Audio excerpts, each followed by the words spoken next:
Hani Fatin Zulaika dilahirkan pada 25 Julai 2007 di Hospital Selayang. Hani merupakan anak kepada pasangan Haryani binti Ibrahim, seorang suri rumah, dan Ahmad Alfa Nizam, seorang pesara tentera. Anak sulung daripada empat beradik ini memulakan pendidikan awalnya di tadika Disney, seterusnya melanjutkan pelajaran di SK Taman Seri Gombak II sebelum menjadi murid Sekolah Menengah Kebangsaan Hillcrest. Sepanjang penglibatannya di sekolah menengah, Hani aktif dalam pelbagai pertandingan dan aktiviti seperti tilawah Al-Quran, kawat kaki, kuis akademik dan perkhemahan co-curriculum. Antara pencapaian membanggakan beliau termasuklah naik johan tilawah Al-Quran peringkat sekolah 2023 dan 2024, johan acara gadget perkhemahan peringkat negeri Selangor 2024, naik johan gadget perkhemahan peringkat kebangsaan 2024, tempat ketiga kawat kaki terbuka dan bantu mula peringkat negeri dan kebangsaan, anugerah PAJSK terbaik, sahsiah murid amat baik serta anugerah kepimpinan PRS terbaik. Beliau juga pernah dinobatkan sebagai tokoh ABC kepimpinan melalui teladan SMK Hillcrest pada tahun 2023.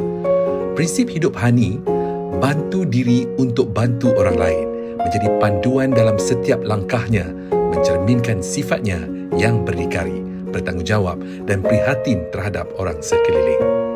Menjadikan ibu bapanya sebagai idola serta Madam Syida Johari sebagai guru inspirasi yang banyak memberi dorongan dan peluang, Hani percaya bahawa tiada yang mustahil selagi kita berusaha. Cikgu idola, Madam Syida Johari. Madam Syida Johari banyak membantu Hani dalam meningkatkan penguasaan bahasa Inggeris semasa di tingkatan 3. Beliau juga mencetuskan semangat Hani untuk mencuba perkara baharu seperti bersolek, berfashion dan bermain alat muzik tradisional. Di bawah bimbingan beliau, Hani berpeluang menyertai kumpulan Cak Lempong buat pertama kali. Kepribadian beliau yang serba boleh, mahir menari, menghias dan memimpin menjadi inspirasi buat Hani untuk percaya bahawa tiada yang mustahil selagi kita berusaha. Idola hidup Hani, kedua-dua ibu bapanya.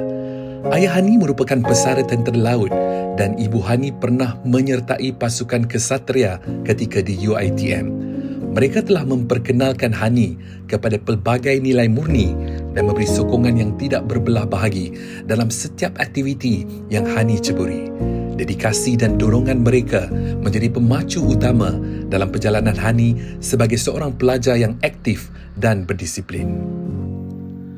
Dengan segala pencapaian dan nilai murni yang ditonjolkan, Hani Fatin Zulaika benar-benar layak bergelar Tokoh Sri Aktif Co-Curriculum SMK Hillcrest 2024.